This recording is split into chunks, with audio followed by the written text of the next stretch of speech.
Hello everybody, this is Nightmare Pegasus, and today I'm going to be going over chess tutorials.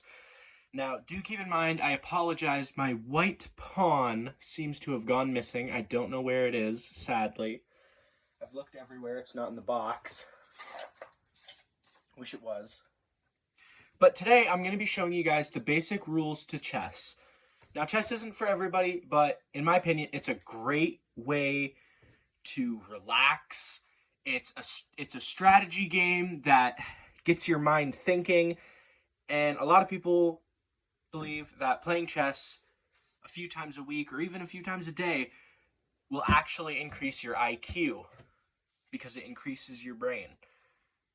I know that doesn't make much sense, but once you start playing, you'll just feel it. So the first thing we have here on the front lines, we have these. These are pawns, as I said before. Now to start off, pawns can move 1 or 2 spaces for their first turn. However, after that, they can only move 1 each, and they can only move forward.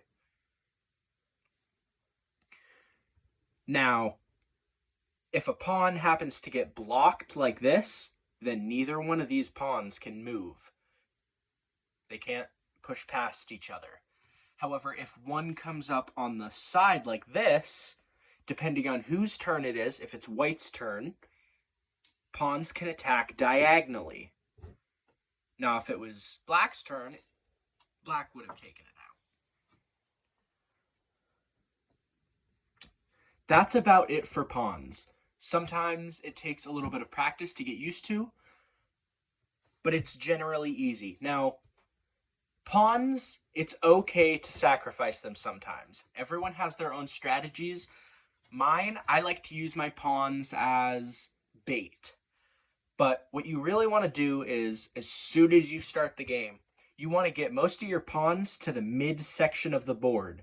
That way you control the center. You control more... You control more area and space. You're pushing the other side back.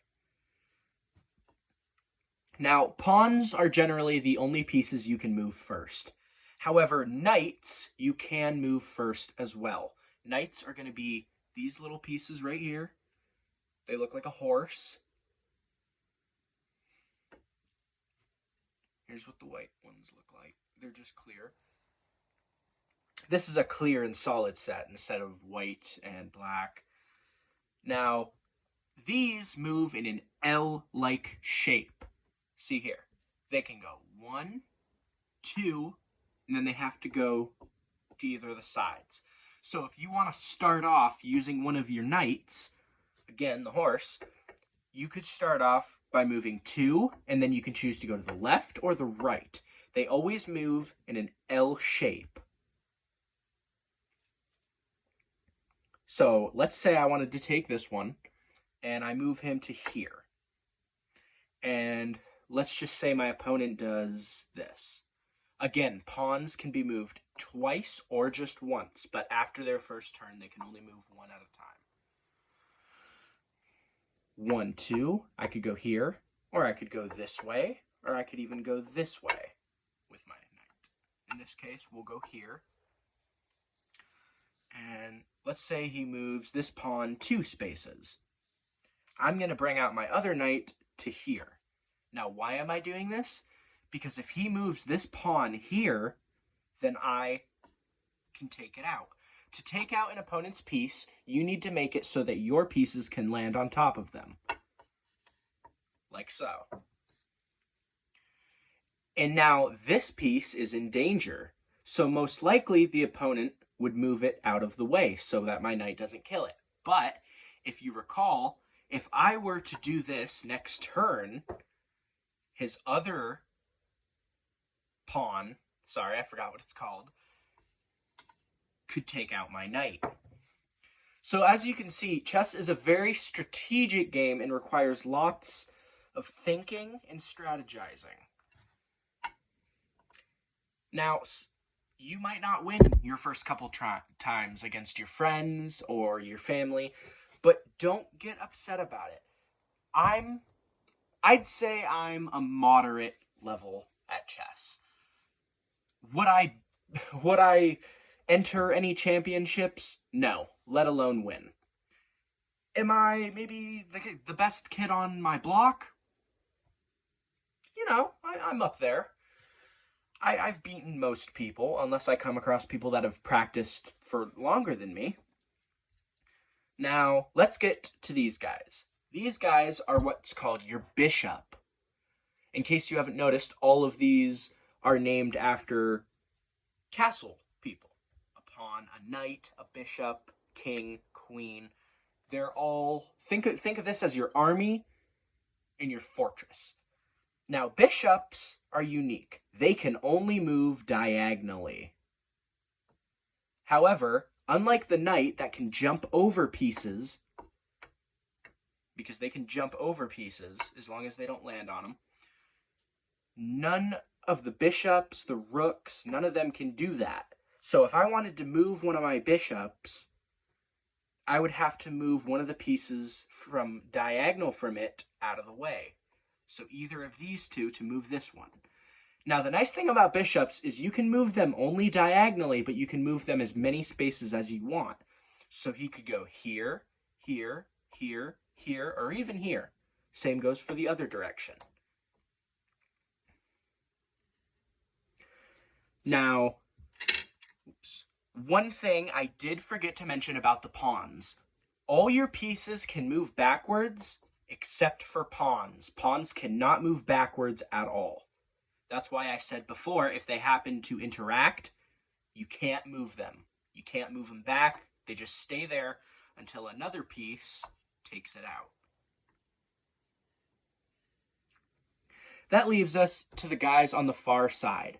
They kind of look like a tower, you know, like a little tower that you'd see on the side or the corners of a fortress. This is your rook.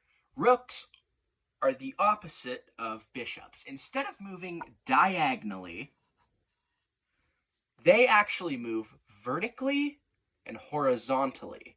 So let's say if I had a pawn here, I wouldn't be able to move him. But if I were to move my pawn, we'll use this one as an example, to here, I can move up to here or here. Again, they can move any number of spaces as you want, as long as they're not blocked. He can't go farther than this guy. Here, and then I could move him to anywhere within here. Oh, oops. There goes my king again. To any of these spaces. And you can move them vertically or horizontally. Oh, I'm stuttering so much today. And that's it for most of your pieces. Now, this one right here, this tall one, is your queen. This one is one of your most powerful, and most people like to use it straight off the bat to try to help them win. However, in some cases, some people use them as a last resort. You want to keep them safe because they're your strongest piece, and you want to use it to defend your king. So, as an example here, queens can move horizontally, vertically, or diagonally. So they're basically a rook and a bishop in one. However, again, the knight is the only piece that can go over pieces. So, to move the queen, we'd have to go boom, bring it out this way, or this way.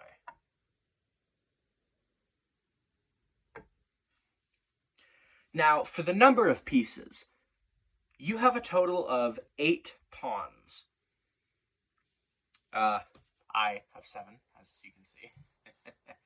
You will have 2 rooks. This is per person, not the full board. This is one player, this is the other player. You'll have 2 rooks, 2 knights, 2 bishops, a king, which will always be on the opposite colored square. It's probably really hard for you guys to see, but there's light squares, and then there's a very lightly darkened square. For instance, the white king will always be on the right side, which is the dark square. Now for this, if the board was happened to be turned, for instance, if you guys were going to play and you set your board down and it's like this, you could do this too, but the king cannot be on the white square because it's already a white piece. So you would switch it around the other way. He still can't go here. So basically what I'm saying is the board will always face one general direction.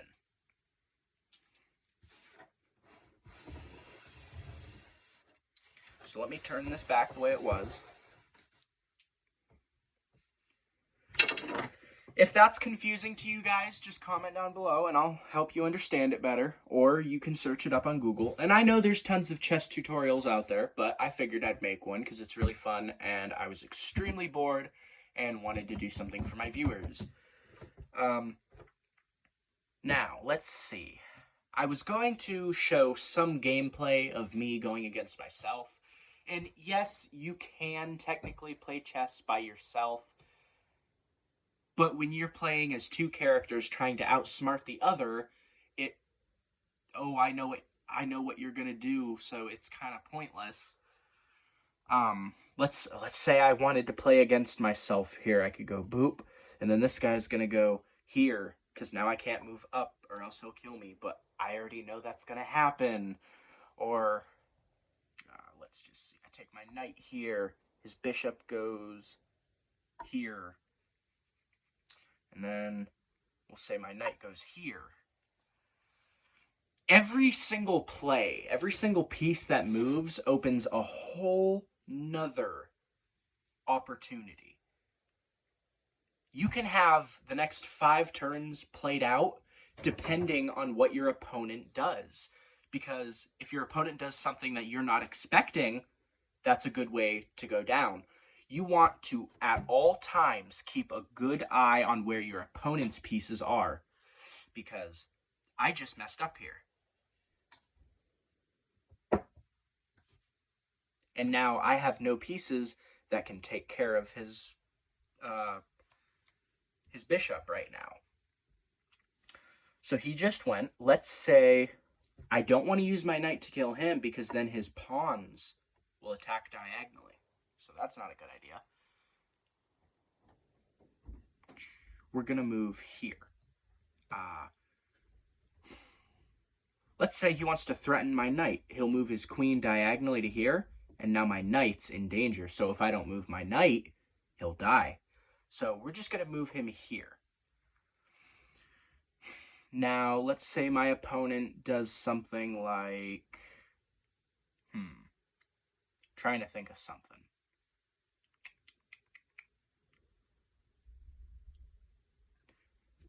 Let's say he moves his knight to here.